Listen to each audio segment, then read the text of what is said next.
제가 지난 리버사이드에서 여러분들 강의했을 때 강의 좀 많이 보신 거죠? 네. 아멘. 오늘 좀 약간 겹친 게 약간 있을지 모르겠습니다. 오늘은 가정 중심으로 쭉 한번 제가 준비를 했는데 제가 지금 화면을 봐야돼서 올라가서 연결해서 보겠습니다. 네, 한국인의 결혼하고 가정문식하고 교회 가는 이렇게 주제를 잡았는데요. 그러니까 앞부분에서는 우리나라 전체적인 한국인이 가정의식이 없고 결혼에 대해서 생각하고 있고 뭐 이런 부분들 한번 쭉 정리를 좀 해서 말씀드리고요.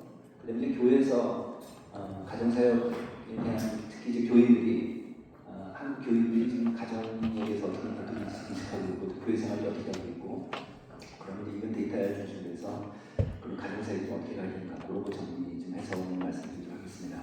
앞으로 1시간 남짓 정도에서 말씀드리도록 하겠습니다. 네, 저희 연구소는 더 나은 정보가 더 나은 세상을 만들어서 저희 그 주간에부터 바라보시는 분들 계실지 모르겠는데 매주마다 이제 한국계 목회자들하고 교회를 돌아갈 때 그 기록도 통계하고 그 다음에 사회 통계를 정리해서 보내드리고 있어요. 지금 현재는 우리나라에 2만 1,000명 정도 그렇게 보내드리고 있습니다. 아무래도 이제 저희 데이터를 같이 좀 이런 모델에서 시작하고 있습니다.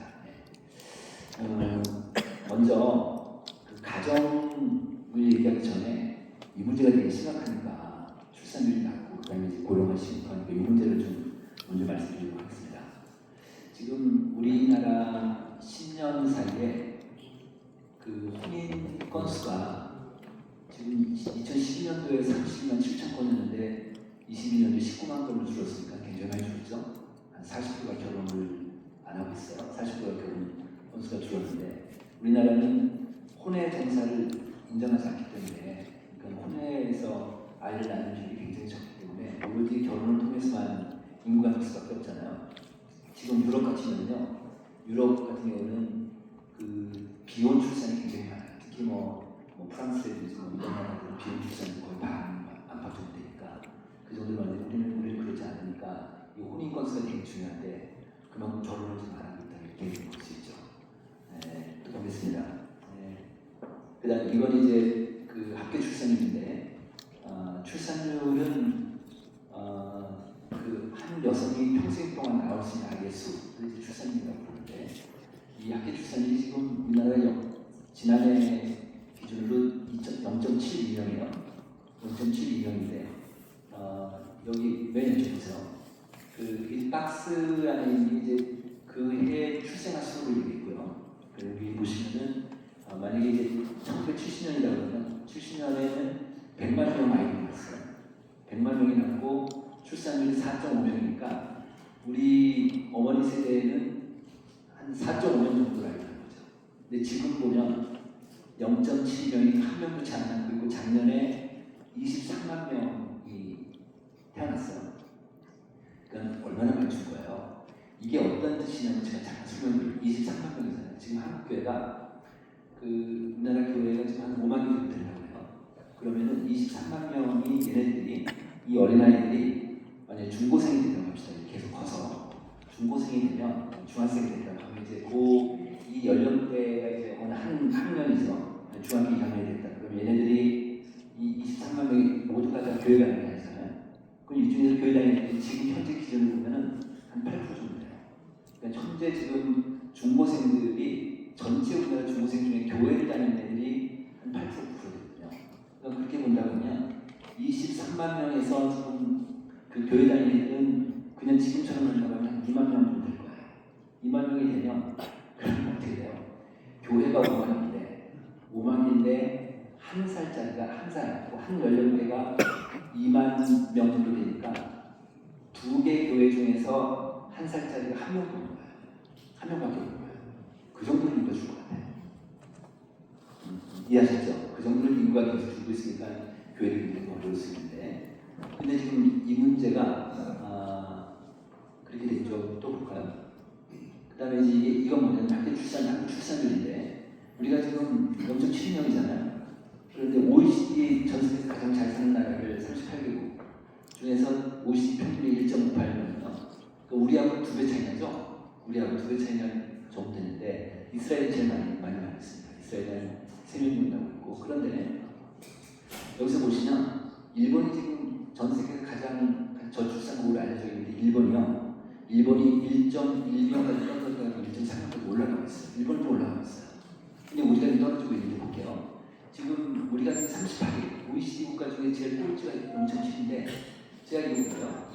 그 스페인이요 1.19명인데 우리보다 바로 위에 나라가 1.2예요. 1.2. 굉장히 차이 나죠. 그래서 전 세계에서 지금 1.00 미만의 나라 한 밖에 없는 거예요. 이 정도면 우리가 나야 한다. 이렇게 볼 수 있습니다.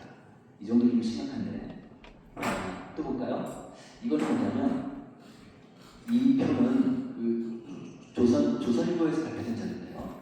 이게 지난해 올해 초에 발표됐어요.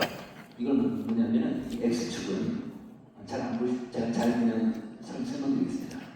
그 세계 주요 국가들을 이렇게 매핑한 건데 이 X축은 뭐냐면 그 남성들이 육아를 얼마나 도와주냐, 그러니까 오른쪽으로 갈수록 남성들이 그 가사 노동이나 아이들 육아를 얼마나 잘 도와주는 게 비율이고요. 이 Y축은 뭐냐면 학대 출산이에요. 그러니까 이게 좀 나라마다 이렇게 피팅을 해보니까 이게 이런 쪽으로 올라가죠. 다시 얘기하면 남성들이 가사나 자녀 돌봄을 많이 하는 나라에서 출산이 있는 거예요. 이렇게 나오는 거예요. 근데 한국 볼까요? 한국이 이거예요. 한국은 남자들이 그 지금 가사노동이나 출산, 육아를 하는 비율이 거의 꼴찌죠, 전 세계에서. 이 정도로 좀 우리가 안 도와주고 있으니까 뭐 육아휴직이다 보면 지금 큰 기업들은 육아휴직 정도 뭐 이렇게 하더라도 중소기업들은 육아휴직 못하죠. 뭐 그냥 한 1년 동안 육아휴직 때문에 나가라고 하니까 지금 분위기가 그러니까. 그래서 이렇게 된 출산율이 이렇게 된 거죠. 그래서 이제 남자들이 가사나 자녀 돌봄 정도가 높은 나라에서 출산율이 높다 이런 현상이 나타나고 있습니다. 그러니까 한국도 출산율 올리면 이게 반드시 필요하다. 네. 자, 그러니까 전 또 어떤 생각이 드냐면 이걸 교회에서 해볼 수 있을까? 교회에서 물론 지금은 제가 이제 아들 결혼시켰어요. 아들은 제 아들이니까 저희들은 다르게 얘는 가사노동도 많이 하고 육아를 도와주더라고요. 그런데 이제 엄마도 일을 하니까 그만큼 이제 아무래도 엄마가 주로 많이 하는데 그만큼 남자들이 더 많이 도와줄수록 아이를 더 낳을 수 있는 그런 가능성이 있다고 볼 수 있는데 그런 측면에서 보면은 이걸 교회에서 계속 강조하는 것도 굉장히 중요한 것 같다 이런 생각이 들었습니다. 참 제가 그 이런 걸 들었어요. 제가 이제 각 교단별로 다 돌아다니면 괜찮아요.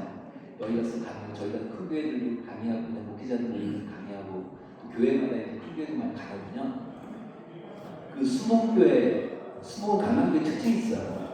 다른 교회는 달리.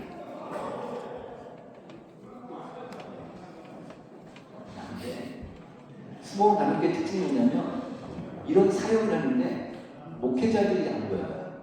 다시 얘기하면 평신도 주시는 하시는 건데 이게 대단히 바람직한 건데 지금 수목음 교단 같은 큰 교회들은 아직 못 느끼시겠지만 다른 교단들은요 부교육자가 없어서는 안 돼요. 부교육자들 사역 기피 현상이 나서 부교육자가 못 보여요. 그런 상태인데 그런 측면에서 보면은 그 교회가 평신도 사역이 굉장히 중요한데 앞으로 평신도 중심으로 계속 사역을 가야 되는데 수목음 강남교회가 선도적인 역할을 하시는 게 아닌가 이런 생각이 들었어요. 장로님들이 앞서 다 하시고 그런 걸 보면서 그런 느낌이 좀 들었습니다. 네. 또 보겠습니다. 이번에는 고령화 문제를 생각해보겠습니다. 고령화 문제를 얘기하면 지금 지난해 고령 인구별 연령별 지난해 우리나라 총 인구가 5,100만 명이고요. 5,170만 명이었어요. 그리고 앞으로 10년 뒤에 2033년 뒤에는 5,100만 명으로 줄을 것 같아요. 그러니까 앞으로 한 10년 사이에 우리나라 총 인구가 한 70만 명 정도 줄는데 그러니까 기울로 보면 1.3%가 줄어요. 앞으로 10년 뒤에. 그 정도 이제 작년 12월 달에 우리나라 정부에서 발표한 자료는 그래요. 그러니까 앞으로 10년 동안 한 1.3% 한 70만 명 정도가 주는데 70만 명이면은 그 서울의 송파구 정도 주는 거예요. 그 정도밖에 많이 안 돼요. 그러니까 굉장히 완만하게 주는데 이 10년 사이에 이제 10년 사이에 구조가 완전히 바뀌는데 전체 인구 별로 크게 변하지 않는데 65세에서 74세까지가 43%는 거예요. 그 다음에 75세에서 84세까지는 59%는 거예요. 85세 이상 노인분들은 74%는 거예요. 그래서 65세 이상 노인들이 평균 52%는 거예요. 그러니까 지금으로 보면 앞으로 10년 되는 지금 교회, 우리 교회만 하더라도 50% 지금 노인들이 절반이 되는 거예요. 그 정도로 좀 심각하다는 얘기고. 그 다음에 또 하나는 교회 학교에 있어. 그 0세부터 14세까지 유소년 아이들이 지금부터 10년 사이에 34%가 죽어요. 그러니까 3명 중에 1명이 죽어요. 말해서. 그 정도로 인구가 많이 바뀌는데. 그래서 이제 이런 것들 좀 준비를 좀 하자는 거고요. 자, 그 다음에 이제 그 고령화 속도라고 있습니다. 이 고령화 속도는 뭐냐면, 고령화 속도는 그 65세 이상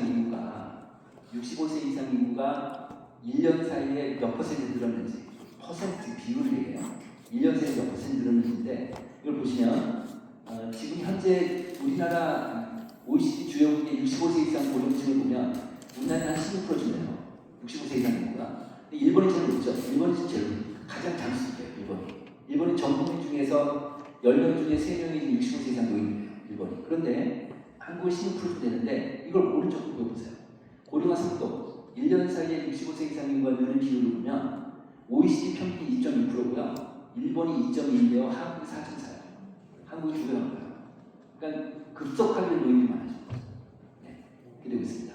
그러니까 이제 교회에서 이제 모든 교회들이 작은 교회, 큰 교회는 이제 고령 친화적 교회가 되지 않습니다. 노인들을 어떻게든지 잘 모시고 노인들을 사역할 수 있고 도와드리고 지지하고 이제 노인들이 뒷방밀리가 아니라 소외되는 게 아니라 이제 계속 노인들이 사역 전쟁을 이룰 수 있도록 그렇게 교회의 분위기를 바뀌게 될 것 같습니다. 네. 또 보겠습니다. 이거는 뭐냐면 잘 안 보이는데 이 오른쪽 표만 보면요. 이게 지금 1970년도하고 2070년도하고 지금 거의 100년 사이에 우리나라 인구가 어떻게 바뀌는가 보는 건데 여기 보시면은 유소년 나이들이 1970년도에는 43%였어요. 43%니까 어때요? 지금부터 50년 전에는 우리나라 전체 인구 중에 절반 가까이가 애들이었어요. 그런 시대가 있었어요, 우리나라도. 그러면 지금 이런 우리나라 50년 전에 이런 지금 동남아 지역에 이런 나라가 있는 건 뭘까요? 비에트남이 있습니다. 그 나라가 호치민 같은 데 가보면 다 젊은 사람밖에 안 보이죠. 그러니까 그런 나라입니다. 그런데 우리나라에 2070년도 되면 어떻게 되냐면 노인이 42%예요. 전 국민의 절반 가까이가 노인이 된다. 노인 중심 국가는 이렇게 볼 수 있습니다. 네, 또 보겠습니다. 그 다음에 이제 여기서 보면 여기 뭐 중간 나이, 중위 연령이라고 하는데 0세부터 이제 가장 나이 많은 사람이 쭉 나열하시면서 가운데 나이가 2070년이 되면 62세, 한갑이 넘은 사람 중간 나이가 이렇게 되고 있습니다. 지금 현재 중간 나이는 몇 살일까요? 우리나라. 지금 2070년 됐을 때 우리나라 전체 인구의 중위 연령이 몇 살인지 혹시 아세요? 45세입니다. 45세인데 혹시 그 수봉 강남교회 그 장로님들 중에서 40대 장로님 계세요? 없어요? 네. 그러니까 제가 이걸 왜 여쭤보냐면 우리나라의 거의 모든 교회가 40대 장로가 없어요. 근데 우리나라 중위 연령이 45세입니다. 그러니까 40대가 어쨌든 가운데 걸 좀 해야 되는데 교회 리더십 그룹이 다 지금 50대 이상으로 올라가고 그래가지고 지금 40대가 손처럼 갇혀 있어요. 교회가 30, 40대가 많이 떠나니까 30, 40대가 많이 떠나니까 교회 학교를 주일 학교를 또 없는 것도 별로 이렇게 되고 있습니다. 그래서 30, 40대를 굉장히 감화시켜야 되는 그런 얘기겠죠. 네. 보겠습니다. 이번에 이제 결혼, 가정, 이혼에 대해서 말씀드리겠습니다. 결혼과 가정의 시 보면 자 미혼들이 지금 얼마나 결혼하고 싶으냐를 물어보면 우리나라 전체 미혼 남녀들이 한 절반 정도가 결혼하고 싶대요. 나머지는 결혼할 생각이 별로 없을 거예요. 그런데 남성들은요 한 59%가 결혼을 위한 있어요. 근데 여자들은요 35%가 결혼한 거예요. 다시 얘기하면 미혼 여성들은 하겠다는 사람보다 안 하겠다는 사람이 더 많아요. 도대체 왜 이럴까? 여성들은 아무래도 결혼하게 되면 자기 인생을 포기해야 되고 뭐 남편 치닫고 해야 되고 시부모 친정 다 치닫고 해야 되고 또 아이 낳으면 또 아이까지 키워야 되는 그런 압박감이 그러니까 자기 자아를 못한다는 그게 너무 강합니다. 그런 것들이 있는 거죠. 네, 그래서 이렇게 미혼 여성들이 결혼을 적은데 그래서 이제 이유를 물어보면 결혼하지 않는 이유가 뭐냐 경제적 여유가 없어서 서울만 해도 좀 집 못 사잖아요. 지금 월세도 뭐 참 세대로 살기도 어렵고 그러니까 서울에 감이 못 들어오고 다 서울 위성 지역 안양이든 군포라든지 뭐 이정도라든지 이런 쪽으로 다 지금 나가 있는데 이러다 보니까 그런데 서울 위성 도시들이 주변 지역들이 반지하가 나요. 그래서 그러니까 그런 데 사는 거죠 말하자면 이렇게 되고 있는데 이런 것 때문에 이제 그 아이에게 혼인할 생각 못하는 거죠. 그다음에 이제 남자들 같은 경우는 돈이 없어서 가장 높았고 여자들은 결혼할 필요성을 못 느낀다 이런 의견이 많습니다. 그게 이제 결혼하지 않는 이유고요. 자 그다음에는 또 하나는 이게요. 제가 이제 저는 학교 졸업하고 한국 갤럽에 있었습니다. 갤럽에서 이제 이런 데이터를 계속 보면서 제가 이제 40년 전이죠. 그때 갤럽 데이터 지금 30년, 40년 전 데이터를 지금까지 비교해보면 과거에는요 이런 현상이 안 나타났어요. 가난하다고 결혼 안 하겠다, 뭐 부자라고 결혼하겠다 이런 게 안 나타났거든요. 근데 지금 이런 현상이 나타나요. 다시 얘기하면 돈이 있을수록 결혼력이 높아요. 그리고 돈이 없으면 가난한 사람일수록 결혼력이 낮아요. 이렇게 되고 있습니다. 지금 이게 모든 우리 사회 영역에 다 영향을 미치는데 예컨대 그 신앙도요. 교회 다니는 사람들 신앙도 돈 있는 사람보다는 돈이 없는 사람 신앙이 약해요. 돈 있는 사람들이 부자들은 신앙도 좋아요. 심지어는요 부잣집 애들이 가난한 집 애들보다 신앙이 더 좋아요. 이런 현상이 나타나고 있습니다. 네, 보겠습니다. 그 다음에 이제 이번에 이제 미용자들 결혼 의향이 없는 미용자들한테 물어보니까 그 파란색은 모든 미용자들이고 그 미용자 전체고 그 다음에 요 살색은 결혼 의향이 없는 미용자들 보니까 결혼할 때는 시간을 잘 쓰지 못할 건데 우려된다. 결혼한 게 우려된다고 기준이 60%예요. 그 다음에 결혼할 경우 돈을 잘 쓰지 못할 것 같아 우려된다. 이런 것도 한 50% 되고 이렇게 됩니다. 또 결혼할 경우에 내 커리어에 악영향을 미칠까 불안감을 느낀다. 44%. 특히 여성들이 높아요. 미혼 여성들이. 이렇게 되고 있습니다. 그 다음에 이건 또 뭐냐면 이거 여성들 그러니까 모든 미혼자를 전체하고 20대 여성을 비교를 해봤더니 자녀가 생기면 나의 사회적 성취를 이루기 어렵다라고 생각하는 미혼 여성이 69%가 돼요. 그러니까 결혼 안 하려고 하죠. 사회적 성취 못하니까. 그 다음에 아이가 있어도 내 행복을 위해서는 이혼할 수 있다. 또 50%입니다. 그만큼 지금 시대는 개인주의가 굉장히 좀 심한 그런 시대라고 볼 수 있습니다. 그 다음에 이제 아이의 성공은 나의 성공보다 중요하다는 23%밖에 안 되고, 그러니까 아직까지 미혼 여성들은요, 내가 아이를 낳아야겠다 이런 것들이 굉장히 좀 약한 상태에 있습니다. 그 다음에 뭐냐면 이제 아이를 낳는 거에 대한 건데 이제 출산에 대한 건데 결혼하고 자녀 낳지 않는다. 결혼하지만 자녀를 낳지 않겠다는 비율이 20대는 53%, 반이 넘어요. 그러니까 내가 결혼하더라도 자녀를 안 낳겠다, 아이를 안 낳겠다는 비율이 반이 넘습니다. 이렇게 되고 있고 자녀는 반드시 있어야 된다. 반드시 자녀는 있어야 된다고 생각하는 동의하는 비율을 보니까 20대 30%밖에 안 되고요. 나이가 들수록 많아지고 이렇게 되고 있습니다. 자, 그다음에 이제 또 하나 이거는 뭐냐면 청소년기 경험에 따른 결혼 의향인데요. 이거 잘 보세요.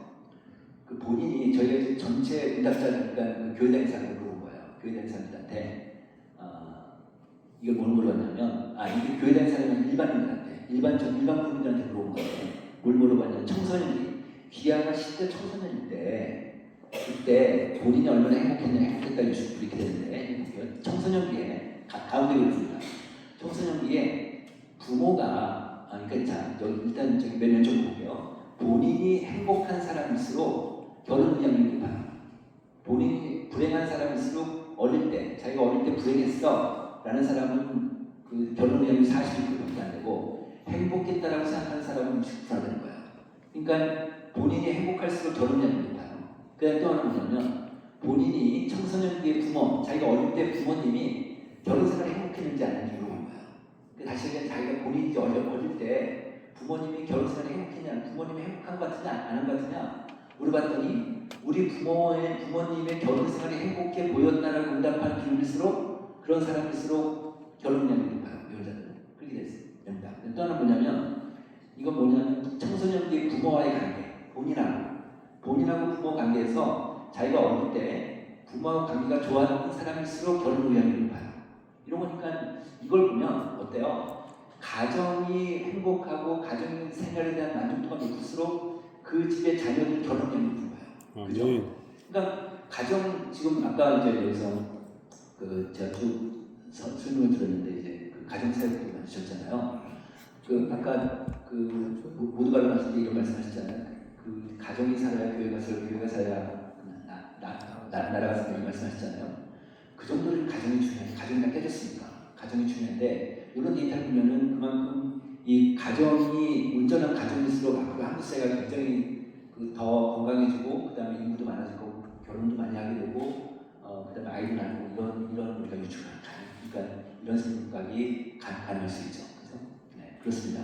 이게 가정이 중요한 건데 또 볼까요? 이번 동거에 대한 부분이 있어요. 동거에 대해서 결혼을 전제하지 않더라도 할 수 있는 일이라고 동거가 30%, 결혼을 전제한다면 해도 괜찮다고 50%, 80% 정도 동거가 된다는 거예요.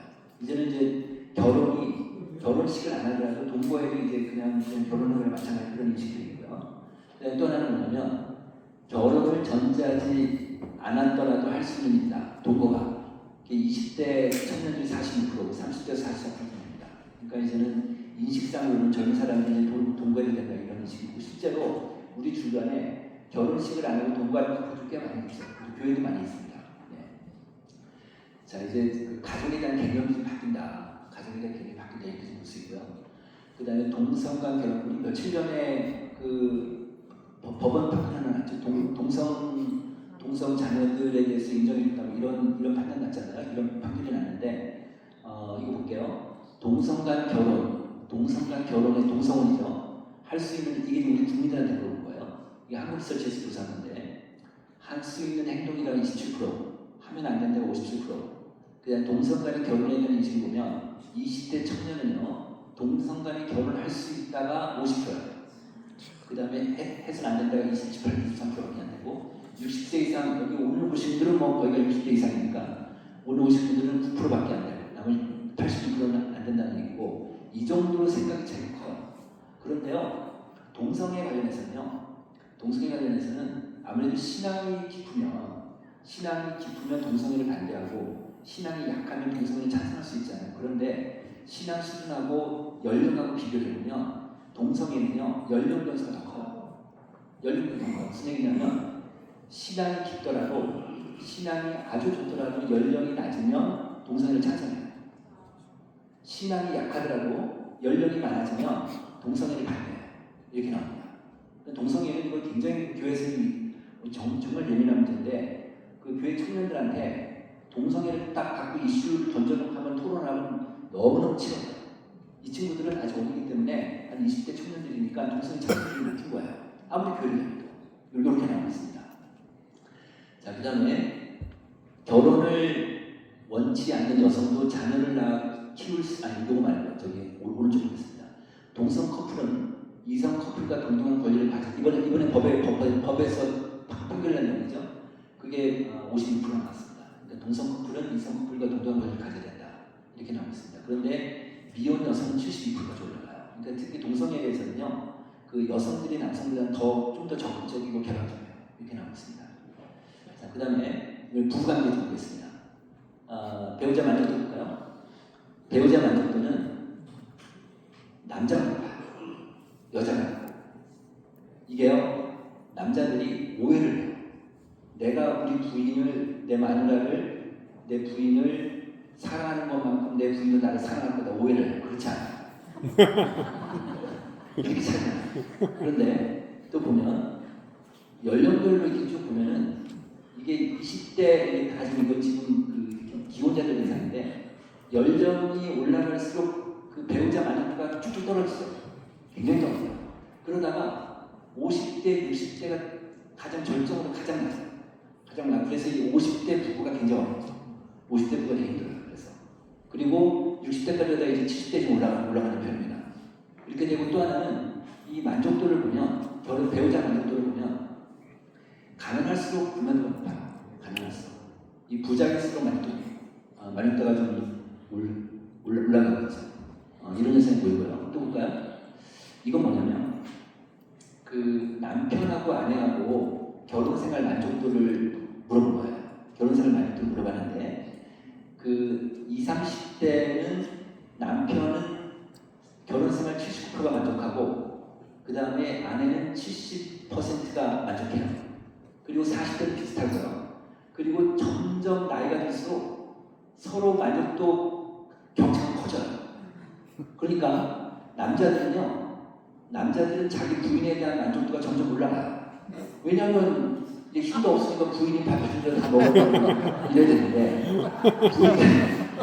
부인들은 거꾸로예요, 거꾸로. 그러니까 남편이 밖에 안 나가고 삼식이 되면 다 힘들어하고 그래서 만족도가 낮아져요. 잘못됐다 이거. 이게 이렇게 나. 그러니까 남편 특히 나이가 들수록 서로 상대방에 대한 만족도가 낮아져요. 물론 이거 일반적으로 교회는 아니고 그런 아닙니다. 맞아요. 이렇게 되고 있고요. 그다음에 문제나 걱정거리에서 가장 편하게 얘기할 수 있는 누구냐? 쪽을 봤어요. 그랬더니요, 배우자가 56%밖에 안 돼요. 친구, 자녀, 그다음 형제자매, 부모 이렇게 되고 있고요. 다시 얘기하면 문제나 걱정거리에 대해서 편하게 얘기할 사람이 있는데 배우자는 아닌 사람이 44%인 거예요. 그러니까 이게 지금 우리는 한국인이 되게 특이한데 가정에 대한 충성도, 가정에 대한 관여도가 떨어져요. 그렇게 되고 있습니다. 그런 측면에서 가정사회 역할이 굉장히 크죠. 아멘. 자, 그 다음에 부부싸움을 조사해봤어요. 부부싸움 조사해봤는데 부부싸움 원인이 누구냐? 남편이냐 아니냐 그랬을 때 남편이 제공하는 비율이 73%예요. 높아요.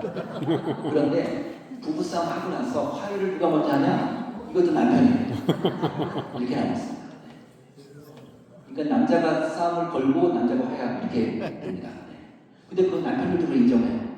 자, 그 다음에 부부싸움 할 때 가장 듣기 싫은 말이 뭐냐? 물어봤더니 남편이라는 거였습니다. 아내에게 듣기 싫은 말은 그냥 말을 말자. 이거예요. 근데 너가 항상 그렇지 뭐. 이거고. 그 다음에 남편한테 듣기 싫은 말, 부인한테 물어봤더니 남편한테 듣기 싫은 말도 그냥 말을 말자. 그 다음에 당신이 하는 게 뭐가 있는데 이런 게 나왔습니다. 네, 그래서 이런 말 좀 피하자. 그리고 이런 것들, 이런 데이터를 좀 잘 갖고 계시다가 교육시킬 때 이런 걸 좀 하시면 좋을 것 같습니다. 자, 그 다음에 권태기 극복을 위해서 도움이 될 만한 사람이 누구냐? 다 권태기가 있으니까 부부 권태기가 있는데 도움이 될 사람이 누구냐 했더니 첫 번째가 누구였냐면 부부 사이가 좋은 지인이었어요. 여기 누굴 얘기할까요? 교회 같은 누굴? 교회 교인들이에요. 교인들. 다시 얘기하면 그 다음에 두 번째가 이제 아이들인데 이것만 보면 자, 그럼 권태기를 극복할 수 있는 대상이 누구냐? 누가 도와줄 수 있냐? 그러면은 우리 주변에 바로 가까운 충분히 이야기 가능한 부부 사이가 좋은 지인들 있잖아요.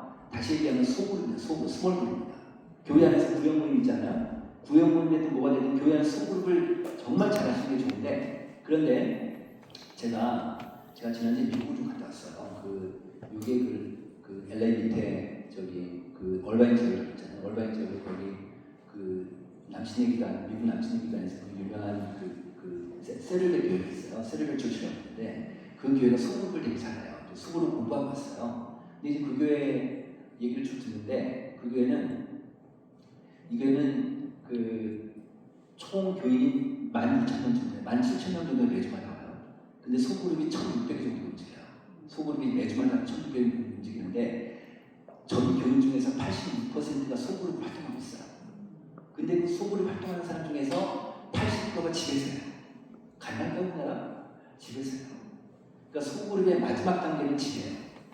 소그룹의 마지막 단계는 집인데 집에서 하다 보니까 부부 단위로 모여요. 이 사람들이.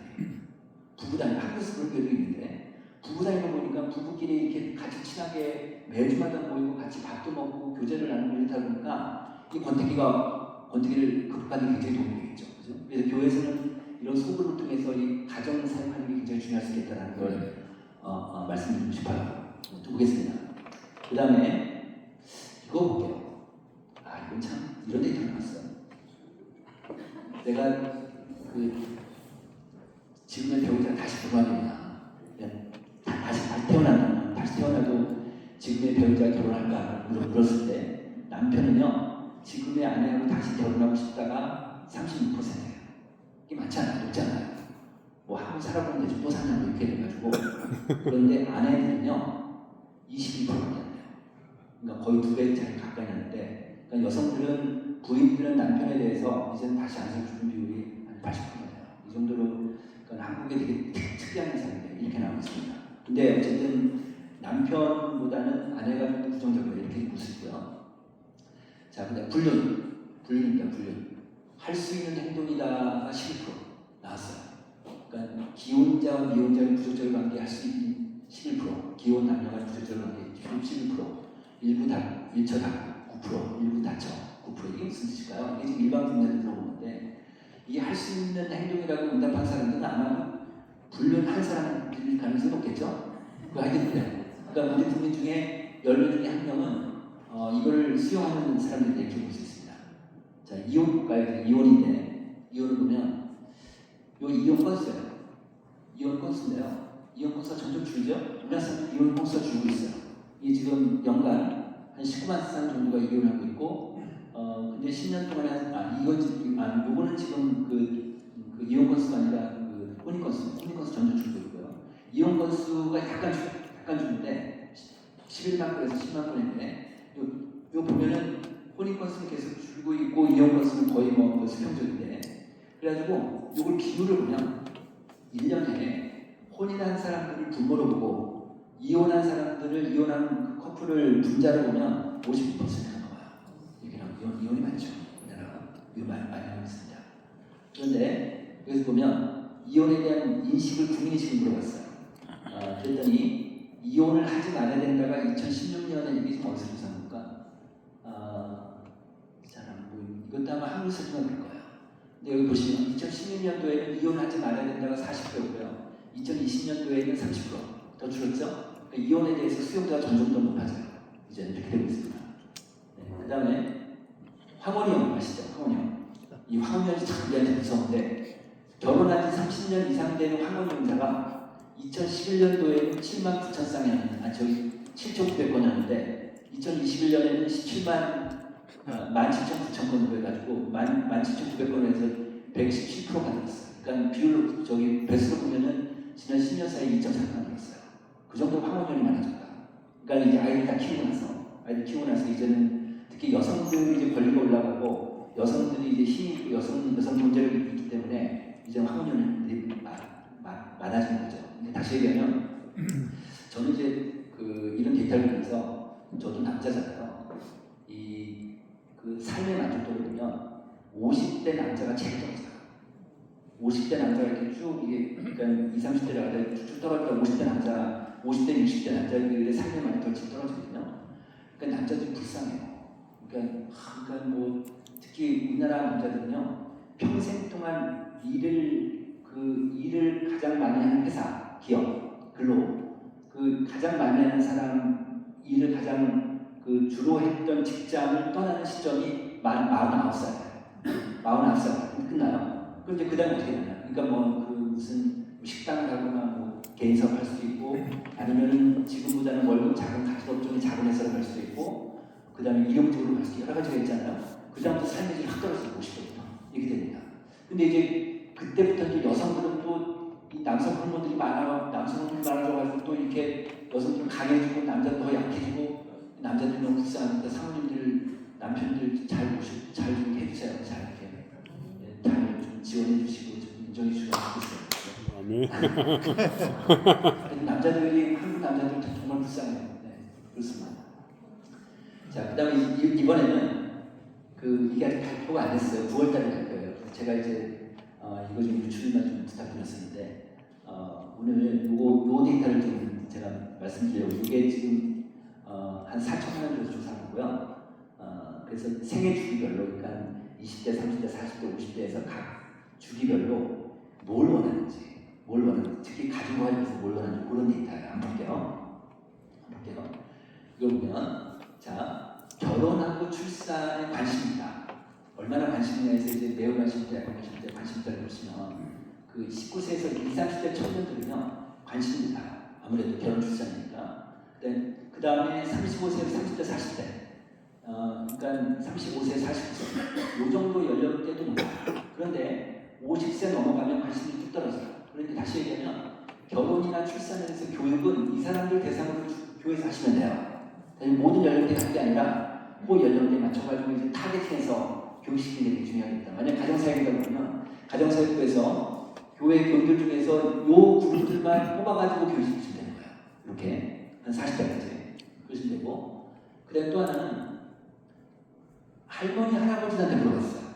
할머니 할아버지들한테 손주 교육을 얼마나 관심 있냐 했더니 뜻밖의 너무 높았어요. 세상에 손주에 대한 교육에 관심 있는 분들이 60%나 돼요. 지금은 이제는 뭐 그 아들 며느리 뭐 있으면은 뭐 그다음에 무슨 그 친정 부모가 됐든 뭐 아이들 케어해주는 할머니 아버지 많잖아요. 이러다 보니까 이런 케이스가 나타나는데, 그러니까 이제는요 부모 교육뿐 아니라 이 조부모 교육이 필요해요. 그죠? 이게 되게 필요해요. 왜냐하면 신앙적으로 엄마 아빠가 신앙이 좋겠습니까? 할머니 할아버지 신앙이 좋겠습니까? 할머니 할아버지 신앙이 좋을 거 아니에요. 그러니까 할머니 할아버지가 아이들을 키워갖고 아이를 신앙이 굉장히 중요하니까, 아까 제가 이제 광고 말씀 들어보니까 그 부모 학교를 만드셨더라고요. 그거 플러스해서 조부모 학교를 만들었어요. 조부모 학교는 되게 중요하다. 이제 할머니 할아버지가 신앙적으로 영향을 미치는 시대가 됐다, 이렇게 볼 수 있습니다. 자, 그 다음에 관심사가 뭐냐면, 이제 여기 보시면요, 이 관심사가 20대 30대 초반까지는 일하고 취업에 관심이 많고, 장년기 30대 40대는 자녀 양육 교육에 대해서 관심이 많고, 특히요 요때 이때 이 30대 후반 40대는 애들 키우려고 얼마나 힘들어요. 그죠? 그러니까 오로지 온통 이거밖에 없어요. 아이들 키워하는 것 때문에. 그 다음에 이제 50대 넘어가면 건강이죠. 50대 넘어가면. 그런데 여기서 보면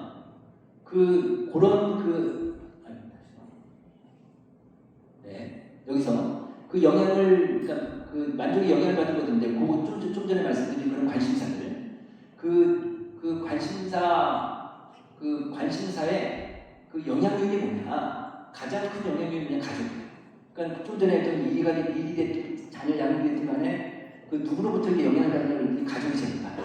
가족이 제일 높은데, 좀 더 구체적으로 보면은 청년기들이 일취업이잖아요. 가장 중요해서 생각하는 관심사가 일취업인데, 이거에 대해서 가장 영향을 주는 사람이 가족이라는 거예요. 예를 들어서 제 아들이 하나 있는데, 제 아들이 회사를 옮기려고 그래요. 그러니까 얘가 누구한테 상담할 사람이 없으니까 저한테 맨날 와가지고 상담하는 거예요. 회사 어떻게 옮길 때 뭐 너무 고민이 되니까. 그래가지고 그런 걸 제가 상담해 주잖아요. 그만큼 가족이 중요하다는 건데, 그래서 가족, 자녀도 가족, 건강도 가족, 건강이 이런 게 다 가족이라는 거죠. 그렇게 나오고 있고요. 자, 그 다음에 신앙심이 가장 좋은 시설에 영향을 준 게 뭐냐, 이렇게 물어본 거예요. 이렇게 물어봤는데, 이것도 볼게요.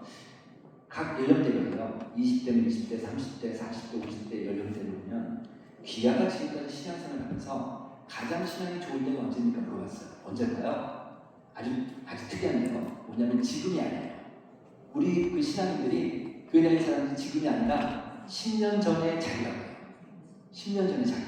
그러니까 지금 자기가 50대면 40대가 제일 신앙이 좋았다고 생각하고요. 지금 자기가 40대면 30대가 제일 신앙이 좋았다고 생각하는 거예요. 그런데 그때 신앙심이 가장 좋은 시설에 나한테 긍정적으로 영향을 준 게 뭐냐? 그랬더니 그것도 부모예요.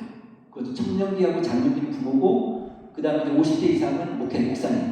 그러니까 특히 50대 이상 된 목사님의 능력도 높아져요. 특히 60대 넘으면서 이제 목사님 능력도 확 높아지는데, 그런데 어쨌든 중년 이상은 목회자고, 40대까지는 가족 부모가 되게 중요하다. 그러니까 지금 부모 교육시킨 거에 대해서는 그러니까 이때가 되게 중요하다는 그 말씀을 좀 드리고 싶습니다.